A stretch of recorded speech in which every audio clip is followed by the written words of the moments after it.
Sometimes life will throw you off track no matter how hard you try.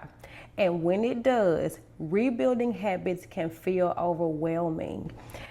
And you may even experience some frustration when you consider how you did all the right things and you still managed to fall off track. And if that's you, you're in the right place, because today we are diving into a framework that will help you press the reset button and keep moving forward. It doesn't matter if it's fitness. It doesn't matter if it's personal growth. It does not matter what your goal is. I am going to show you how to break it down into manageable steps so that you can get back to you. Welcome to Fill Your Cup First. I am your host, Amber, and I am so thankful that you decided to join me today. Last week, we explored the hidden reasons behind why we fall off track. We talked about how unrealistic goals,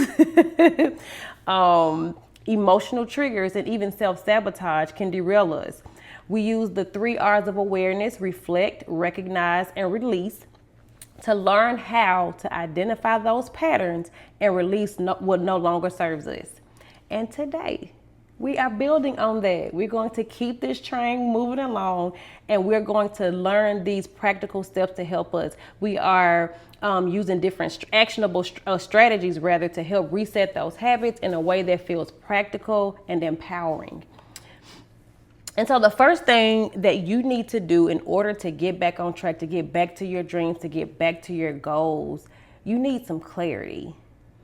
And the way that you gain clarity is by using this method that I'm going to share with you today, these 4 steps. The first thing that you need to do is pause. Just pause. Before you get back to trying to fix anything, before you get back and trying to do all of the things that you were doing, pause. Take a breath. Allow yourself to just feel what happened. Pausing gives you space to process what went wrong and to reset your mindset. And without this step, if we're not intentional on taking a pause, we risk rushing into the same patterns that threw us off track. And the way that we do this practically is first thing we do is we ask ourselves, what's one area I'm feeling overwhelmed or stuck? We pause and we look at where are we feeling overwhelmed, where are we feeling stuck. And after we do that, we take some time, and preferably 5 to 10 minutes of quiet time, to journal, to breathe, and just to reflect on your emotions. Don't rush this time. If you need more than 5 or 10 minutes, that's perfectly okay. I just want to encourage you not to rush this time and allow yourself to really just sit with this. Okay? So for example, when I was ready to press play, when I was ready to hit the reset button, my pause was fasting. I decided to not only fast from social media. I deleted all of the apps off my phone. I had a couple of games on my phone that had me so distracted. Deleted those off my phone. I even chose to eat differently. I only ate between 10 and 6. I started to drink more water, and I cut certain foods out of my diet. And when I did, I would take time. I would set aside some time to pray daily, and whatever God put on my heart, I wrote it down. And so your pause does not have to include fasting, but that was what my pause looked like. And when I tell you, I just gained so much clarity by just shutting off all of the noise, all of the distractions, by literally just getting rid of them, okay?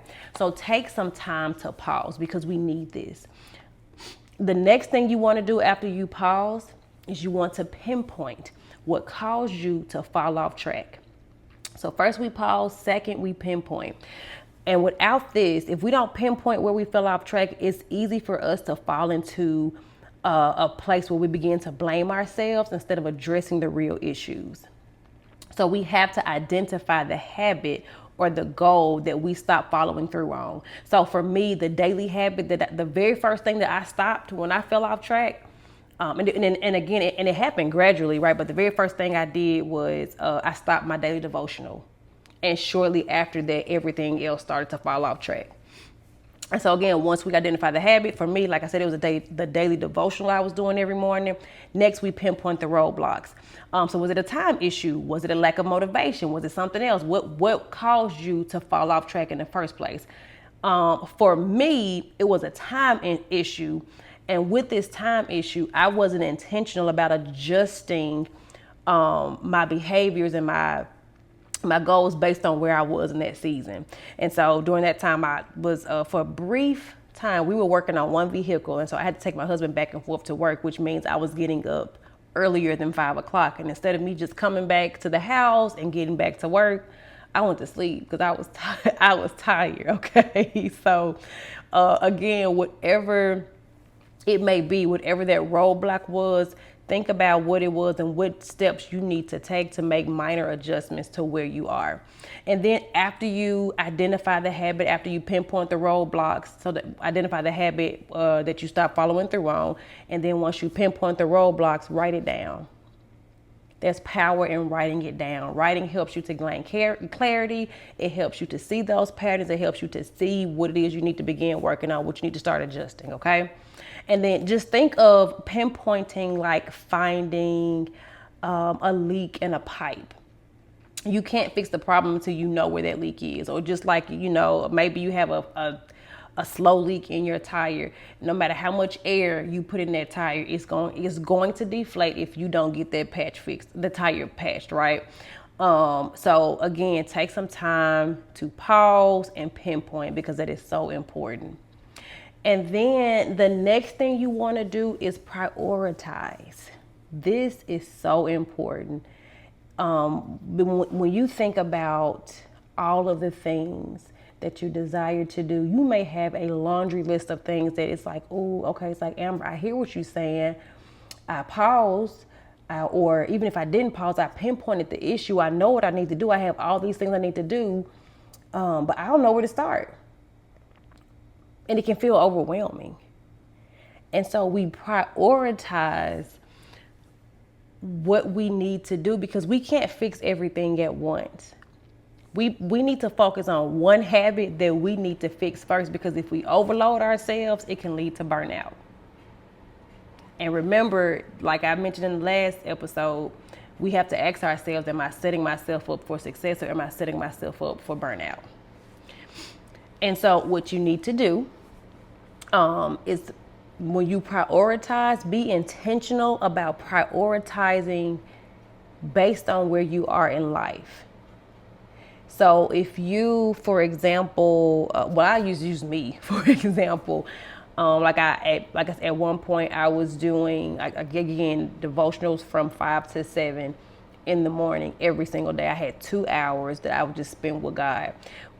I was doing that when I had a senior in high school and a toddler. I only had, and at that time I think my son was 1 at the time. He's 2 now. So yeah, he was 1 at the time. And so it was easy for me to get up at 5 o'clock, have 2 hours, because one, he's on a set schedule. I don't have to worry about my daughter. And, it's easy for me to have that quiet time just for me because he was not waking up before 7 o'clock. Well, now I have an infant. I have a 5-month-old. And so getting up at 5 o'clock in this season of my life is not feasible. And so what I do, because it is something that's important to me, I do prioritize those daily devotionals. But one, I can't do it at 5 o'clock for 2 hours, and I have to do it based on where I am in my life. So when we think about prioritizing, be intentional about looking at the current season of life that you're in. And then what you do is you choose one small action that will create the biggest impact. So what is the smallest thing that you want to focus on that will create the biggest impact? After you do that, rank your goals. Ask yourself, what's the most important to me right now? So for me, when I thought about getting back on track and getting back to my goals, my energy and my strength was the most important thing to me.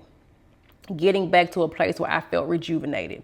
And then once you do that, after you get one small action that makes the biggest impact, once you rank your goals, you focus on those daily habits over big goals that can be overwhelming. So again, I said that my most important thing in this season is energy and strength. And so what I did, when it came to habits, I started drinking more water. I changed the way, like I mentioned earlier, I changed the way I ate. I was eating, I started fasting, and that made a world of a difference when it came to my energy and my strength. And so for example, like if your fitness routine is what fell off, prioritize walking for 10 minutes a day as opposed to trying to commit to working out for an hour. And when you are making this progress as you are moving forward, I just encourage you to picture your priorities as stepping stones across a river. You don't need to cross the whole river at once.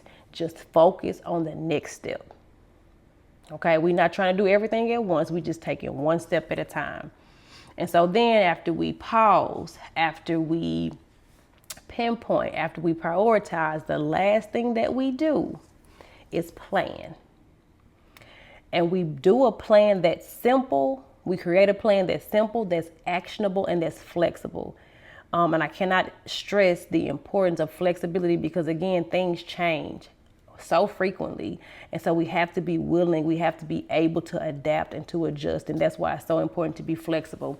And a plan gives you direction, but it also gives you permission to adjust. It gives you permission to adjust when life happens.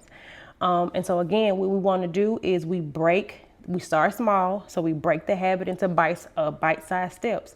So again, taking it back to my devotional, instead of me getting up at 5 o'clock every day for 2 hours, what I do now is when my daughter wakes up in the middle of the night for her bottle, I take the time to do a daily refresh. So I have about roughly 10 minutes. I went from 2 hours to 10 minutes where I am doing the daily refresh, I'm praying, and I'm having that time to just, once I lay her down, when I'm lying in the bed, I just do some deep breathing, and it helps me to fall back into a deeper sleep. Next, after we do that, after we start small, make sure that we schedule it. And then track the progress. So we're starting small, we're scheduling it, and we're tracking our progress. And speaking of progress, this is the perfect opportunity for me to share that in February, I will be releasing my journal and my planner. And this is a perfect tool for you to use to track your progress. Okay. So please stay tuned because there are more details to come about that, to come as it pertains to that. But again, we are starting small, we're scheduling it, and we are tracking progress. Okay.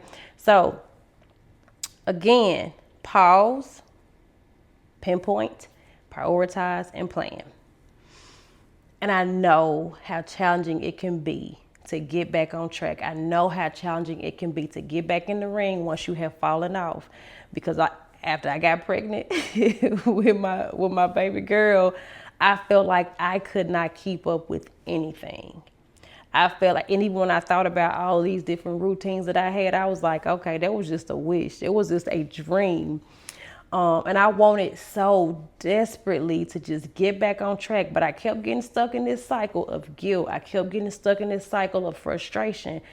And when I started implementing the 4 Ps, when I literally just started with pausing, when I was pinpointing what was going on, I looked at the obstacles. When I started prioritizing what was most important and just made a plan, like literally just writing it down, I slowly started feeling like myself again. I felt like I kind of had things started to make a little bit more sense. I kind of feel like I had more control, and it made a world of a difference. Literally, these 4 things made a world of a difference. And I just encourage you to try them as well. And so when you think about like small wins, like literally drinking water or journaling for a couple of minutes, it was a game changer.